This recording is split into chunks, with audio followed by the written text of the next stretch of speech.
Hi good morning. ഇന്നത്തെ വീട്ടിൽ നമുക്കൊരു ഫെർട്ടിലൈസർ പരിചയപ്പെടാം കേട്ടോ.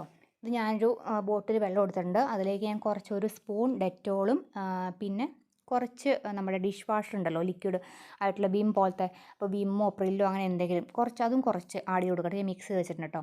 അപ്പോൾ നമ്മുടെ ഈ ചെടികളുടെ ഇലയിലൊക്കെ ഉള്ള കീടങ്ങൾ, വെളുത്ത പ്രാണികൾ, പിന്നെ വെജിറ്റബിൾസൊക്കെ നമ്മൾ നടില്ലേ, പച്ചക്കറികൾ, അതിലൊക്കെ ഉള്ള പ്രാണികളൊക്കെ നമുക്ക് ഒഴിവാക്കാൻ നല്ലതാണ്. അപ്പോൾ ഞാൻ എൻ്റെ മുളകിൻ്റെ തൈ നട്ടിട്ടുണ്ട്. അപ്പോൾ അതിൽ ഞാൻ അതിൻ്റെ ഇലയുടെ അടിയിൽ നിറയെ പ്രാണിശല്യമുണ്ട്.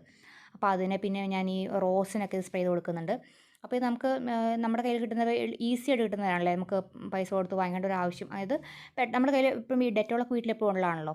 അത് വിനാഗിരിയൊക്കെ നല്ലതാണ് ഇതുപോലെ. അപ്പോൾ ഞാൻ ഡെറ്റോളാണ് കൊടുക്കുന്നത്. അതുപോലെ നമുക്ക് ഓരോ വീക്കിലും എന്തെങ്കിലുമൊക്കെ ഇങ്ങനെ ഈ ഒരു റോസിന് പ്രത്യേകിച്ചും എപ്പോഴും കീടശല്യം ഉള്ളതാണ്.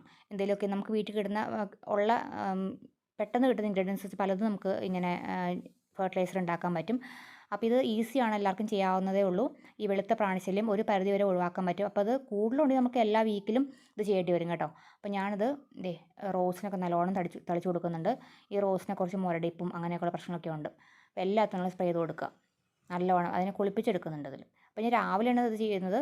നിങ്ങൾക്ക് വേണമെങ്കിൽ ഈവനിങ് സമയത്ത് വെയിലാറിയ ശേഷം അങ്ങനെയും ചെയ്യാം കേട്ടോ. നല്ലോണം ഞാൻ സ്പ്രേ ചെയ്തു. ഈ റോസിന് കുറച്ച് വേറെ കുഴപ്പമൊന്നുമില്ല, ഇലകൾ നല്ല, പക്ഷേ അതിന് കുറച്ച് ചെറിയ ഇലക്ക് ചെറിയ പ്രശ്നമൊക്കെ ഉണ്ട്, ചെറുതായിട്ട് കാണാൻ പറ്റില്ല.